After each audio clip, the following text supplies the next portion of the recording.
GWATA TV gives you a first look at North Central Washington's business news. You'll hear from our local business, tech, and education companies as Jenny discusses hot topics and current events with some of the best innovators and pioneers in North Central Washington. Hello, North Central Washington. Welcome to GWATA TV. I'm your host, Jenny Rojanasatian, and it's a pleasure to be with you today. On today's episode of GWATA TV, we're continuing the Innovator Awards discussion. I will have Jeff Berry of FocusGeo on air to talk about his recent win at the Innovator Awards luncheon and a little bit about what his company, FocusGeo, does. So stay tuned. It's going to be a great day. Welcome back to GWATA TV. We're on air with our featured guest today, Jeff Berry from FocusGeo. Welcome to GWATA TV. Thank you. Yeah, really excited to have you on air and further tell your story. We recently featured, of course, your story in FocusGeo through the Innovator Awards. But before we dive into that, let's let our guests kind of get to know you a little bit better. Okay. So how long have you been in the Valley? When did you move here? Tell us a little bit about you. Sure. So I've been in the Valley for, well, since 2001. I moved over here from Seattle. Currently, I'm, like you said, the principal and owner of FocusGeo, but I've been in the GIS industry for 20-odd years as a GIS solutions engineer and application developer. And I started my career in actually anthropology, archaeology, doing predictive models and GIS development for cultural resource projects. Sorry. And the cultural resource, what does that look like? What is GIS mapping in that field? So, well, for cultural resources, my job was building GIS databases for large interstate cultural resource surveys, okay. So across the Midwest. And there were two things. One, I would do a lot of the field mapping. So for projects that they were excavating, I would go out and use GPS. This was in the mid-90s, so GPS was somewhat new. And some other technology to map sites and then bring that back and build GIS databases to track that information. But then we would also build predictive models, which were intended to identify where you might find cultural resources based on a variety of geographic and spatial variables. So yeah, I did that for quite a few years. Then I wanted to move, that was in Minneapolis. I'm sorry, I'm jumping ahead here. No, it's okay. Out in Minnesota. Yeah. And then I moved back here because I'm from the Northwest, and I worked on my own for about 3 years as a contract developer, also writing GIS applications for mostly some companies back in Minneapolis. And I tried to start my own GIS consulting company at the time, but I really didn't have the background and experience to do that at that point in my career. Okay. And so I took a job with an engineering and GIS and survey firm here in the Valley, and I was the GIS project manager there for about 15 years.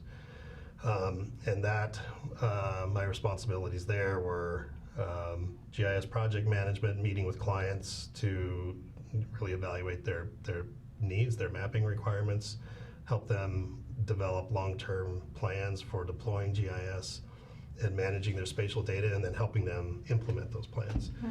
And then second to that is developing applications that would sit on top of that architecture. And then about almost 3 years ago, I started FocusGeo, doing a lot of the GIS work, but then also branching out to do more mapping work with drones. So you took that 20 years of experience in GIS, a couple different settings, launched out to start your own company now with that kind of that background and with a real focus on unique and innovative technology, right? So your field, let's lay the framework. If someone doesn't know what GIS means, what is GIS? So GIS is Geographic Information Systems. Okay. So it's basically using a software to manage spatial data. So Google, for example, Google Maps is essentially a GIS, a Geographic Information System. But so we we capture, store, and then analyze that data for a variety of different purposes. And there's not an industry today that's not using GIS in one way or the other, Right, whether so it's business or science or whatever. Infrastructure, building roads, development. So that's, sort of on infrastructure development for cities, utility districts. It's also used in natural resources.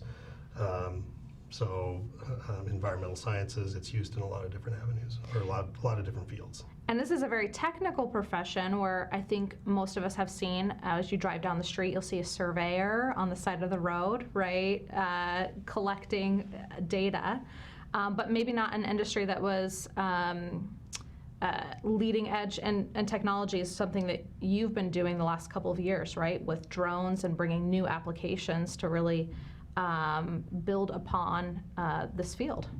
Well, there's sort of two sides. Two sides, Yeah, okay. so there's GIS is sort of an industry to itself. Survey and engineering is they somewhat overlap, but that's Okay. also a separate industry. So when you see a survey on the road, they're not necessarily capturing GIS data. Okay. But in the GIS field, we will use that information that's captured by surveyors. In my position with the engineering firm, I worked a lot with surveyors and engineers, and I was responsible for deploying mobile LiDAR, which we can talk about later, to capture data both in support of survey projects and in support of GIS projects for cities or counties or utility districts. So there's a lot of overlap.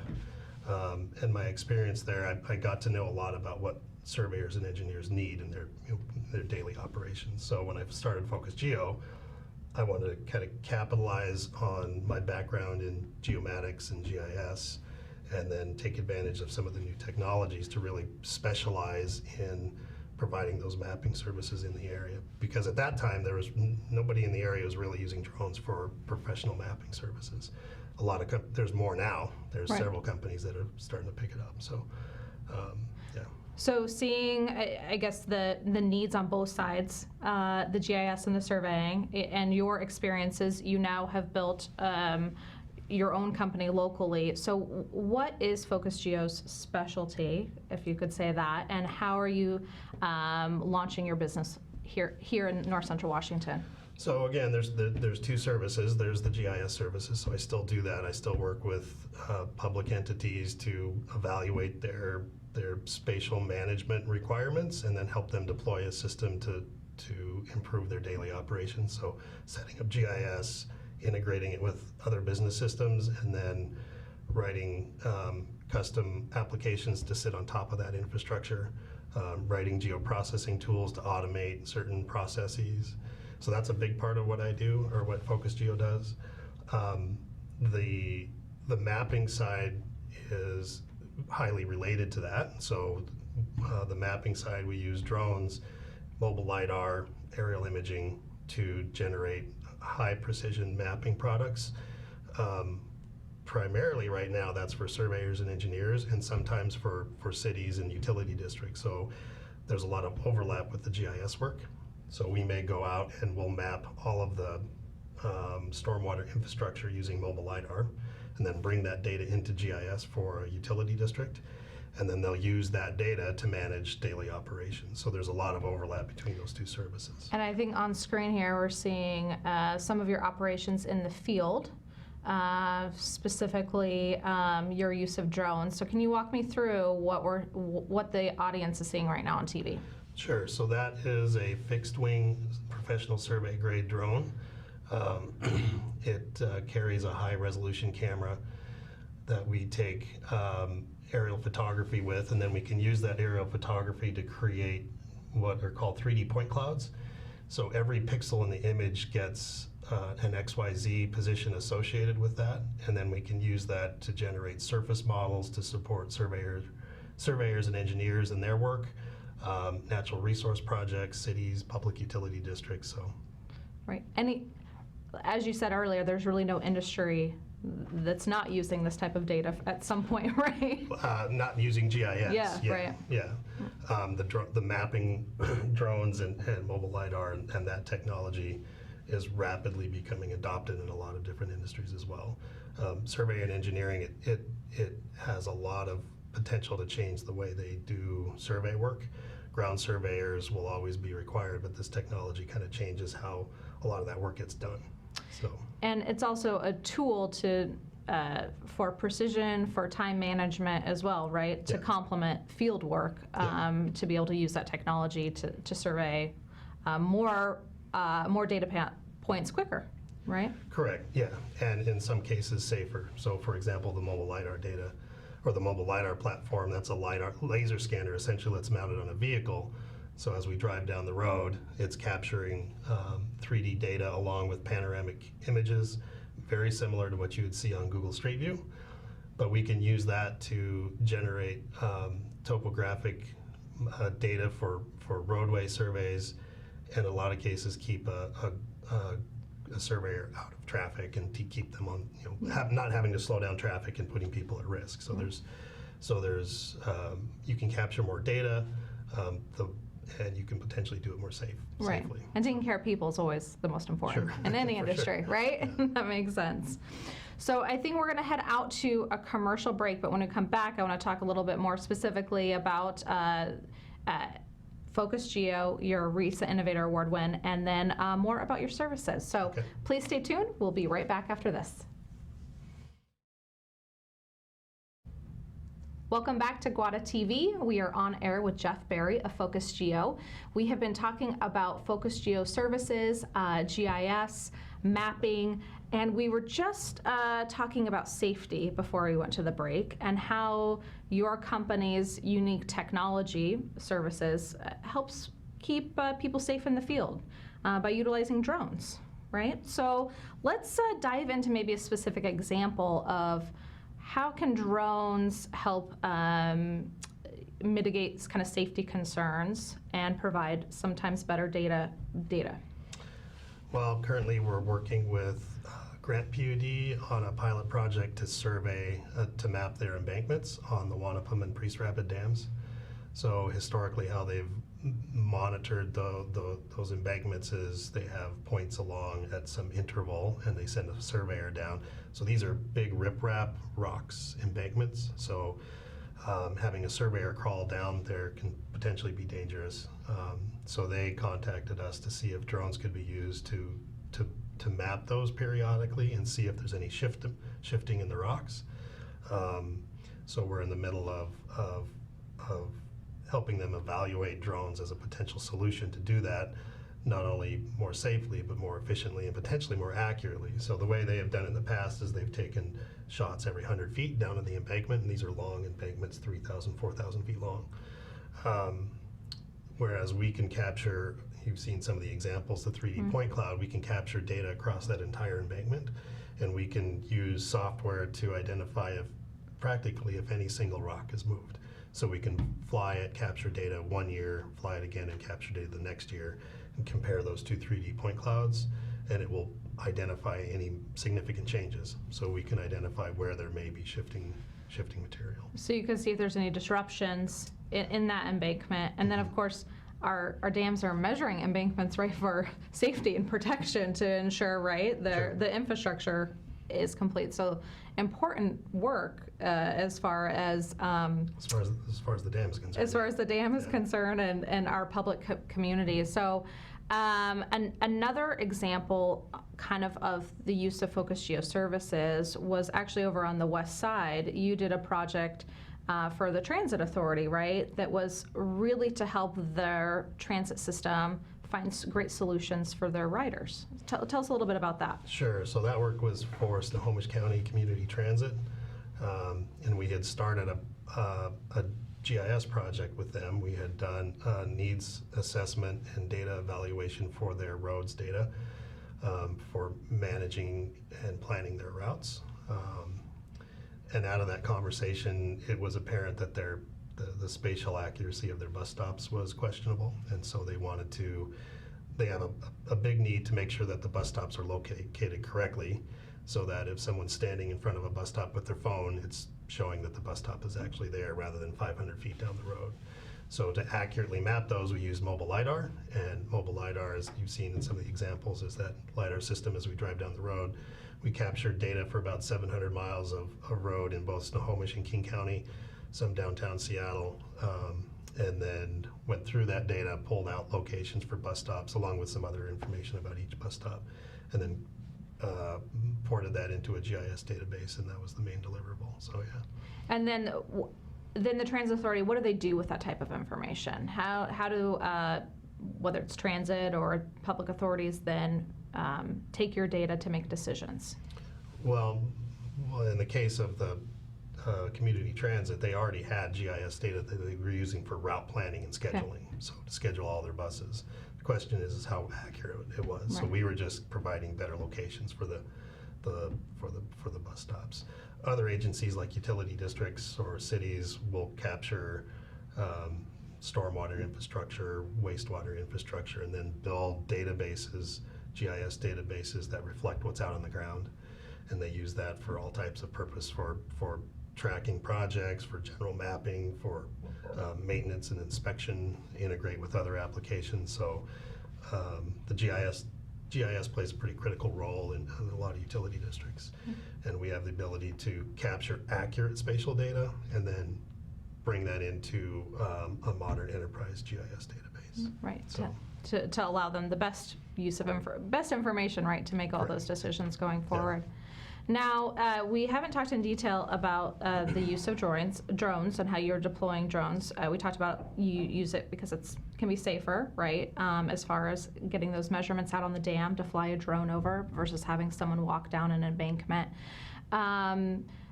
Why drones from like a business perspective? They're pretty expensive operation. You have to have a lot of training. Tell us about your journey with drones.